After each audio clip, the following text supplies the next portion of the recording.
गांव सरोवरपुर एक शांत और हरा भरा गांव था, जहां हर घर में एक दूसरे का दुख सुख बांटने की परंपरा थी। उसी गांव के एक कोने में एक पुराना लेकिन मजबूत घर था, जहां रहती थी वृद्धा लक्ष्मी देवी अपनी दो बहुओं, बड़ी बहू सुनीता और छोटी बहू रजनी के साथ। सुनीता पढ़ी लिखी लेकिन थोड़ी घमंडी थी। उसे शहर की चमक धमक और दिखावे का शौक था। वहीं रजनी सीधी सादी, संस्कारी और मेहनती थी।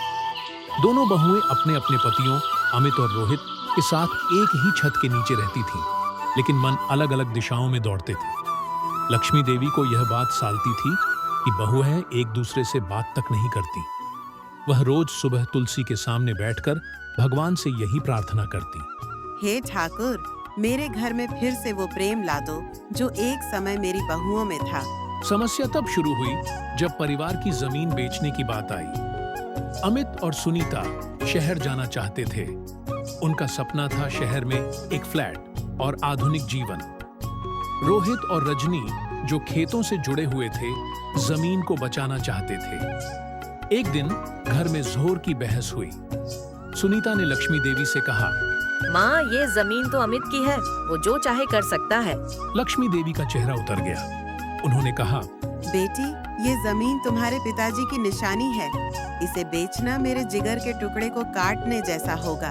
रजनी चुपचाप माँ के पास बैठ गई और बोली, माँ जी, चाहे कुछ भी हो, मैं आपकी जमीन नहीं बिकने दूंगी। मैं खेतों में काम करूंगी, मेहनत करूंगी, लेकिन इस विरासत को बचाऊंगी। कुछ दिनों बाद एक घटना हुई जिसने सब कुछ बदल दिया।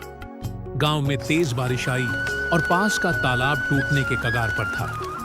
अगर बांध टूटता तो पूरा गांव डूब जाता। रजनी और रोहित रात भर मिट्टी भरते रहे, गांव वालों को सुरक्षित स्थानों पर पहुंचाया। सुनीता और अमित उस वक्त शहर गए हुए थे। जब गांव वालों को पता चला कि रजनी ने अपनी जान जोखिम में डालकर गांव को बचाया, तो सबने उसकी तारीफ की। गांव के सरपंच ने गांव की पंचायत बुलाई और रजनी को गांव की बहू की उपाधि दी। जब सुनीता वापस आई और सब कुछ देखा, तो उसका दिल पसीज गया। उसे एहसास हुआ कि असली सुख दिखावे में नहीं, परिवार और समाज की सेवा में है। उसने लक्ष्मी देवी के पांव पकड़ लिए और कहा, माँ, माफ कीजिए, मैंने आपको और इस घर को नहीं समझा।